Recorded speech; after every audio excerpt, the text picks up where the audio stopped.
Graças a Paz, povo abençoado aqui nos canais Vivendo em Graça, Jorge Cardoso, Mentes Iluminadas, Estênio, e o nosso irmão Carlos Gomes, né? Cláudio não, Carlos Gomes, né? Do canal Democracia Espiritual.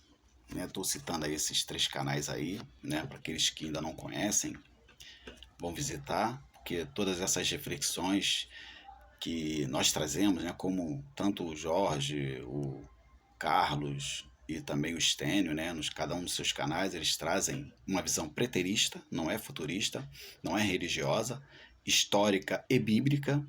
Então eu quero trazer aqui também uma reflexão, né, continuidade, né, da primeira vídeo que eu fiz sobre as quatro bestas e as suas identidades. Eu quero trazer a identidade das outras duas bestas. Identificamos as duas primeiras, né, como o Império Romano, né, 7 cabeças e 10 chifres, e Vespasiano como a besta, né, como o oitavo rei. Então vamos agora identificar as duas bestas, né, próximas, né? Já identificamos duas, agora as outras duas. Ela está no capítulo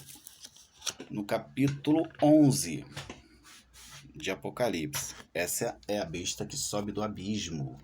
Essa besta, ela mata as duas testemunhas de Jesus. Aqueles que pregaram, aqueles que eram simbolizados como os dois candeeiros, né, que simbolizam duas igrejas. Né? Candeeiro, na Bíblia, ali pelo menos no Apocalipse, tem a simbologia de duas igrejas. Como ali os 7 candeeiros, né, quando começa a Bíblia lá no seu primeiro capítulo, segundo, fala das 7 igrejas, os 7 anjos, né? Então, candeeiro quer dizer igrejas. E eles também são simbolizados como as duas oliveiras, não é?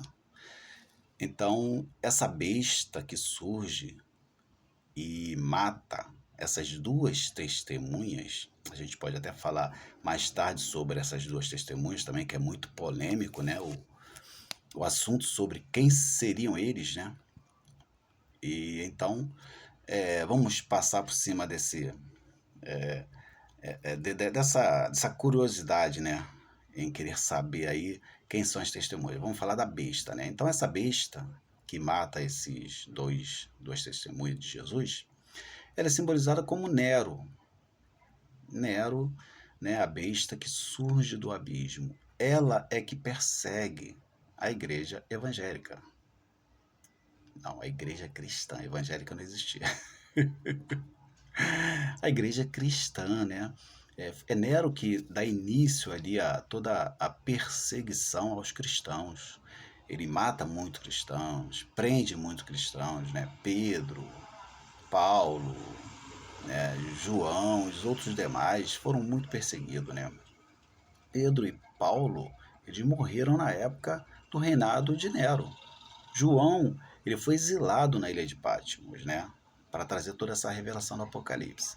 Então, essa besta que sobe do abismo, que mata as duas testemunhas, ela é o grande imperador Nero, como uma grande besta. E a outra besta, né? Vamos identificar agora, ela está no capítulo 11 de Apocalipse. É a besta de 2 chifres. Ela parece um cordeiro, mas ela fala como um dragão. E ela surge da terra. Ou seja, essa besta é uma besta religiosa.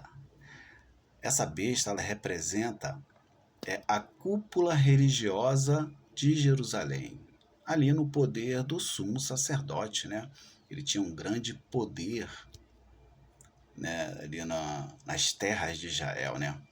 Então, essa besta aí, que parecia um cordeiro com 2 chifres, mas falava como um dragão, essa cúpula religiosa, né, hipócrita, falsa, mentirosa, perseguidora, gananciosa, né, que parecia santo, religioso, e teriam que ser, né, porque eram representantes de Deus, Deus de Israel, mas eram totalmente malignos. Por isso que parecia cordeiro, mas falava como um dragão. Então essa é a quarta besta e última que a gente consegue identificar. Está aí no capítulo 11 de Apocalipse, né? E no capítulo 13, como eu falei, a besta que sobe do abismo, representando ali o grande imperador Nero, o grande perseguidor. Por isso que ele mata as duas testemunhas de Jesus. Essas duas testemunhas que pregavam a respeito do Cristo, né, como Salvador do mundo. Então tá aí, né, mais uma reflexão. Fiquem à vontade para pesquisar, leiam todo o capítulo, tanto do 11 e do 13. Não esqueçam de ler também o 17, também, que vai falar das outras duas grandes bestas, que eu falei no vídeo anterior.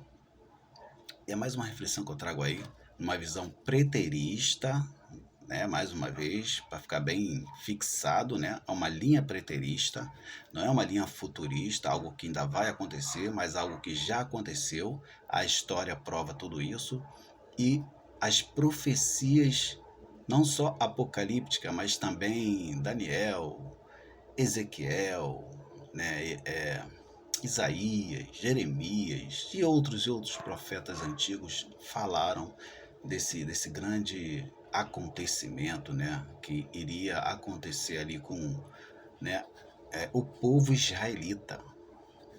Então tá aí mais uma reflexão e ficam todos aí com o nosso Criador. Graças e paz.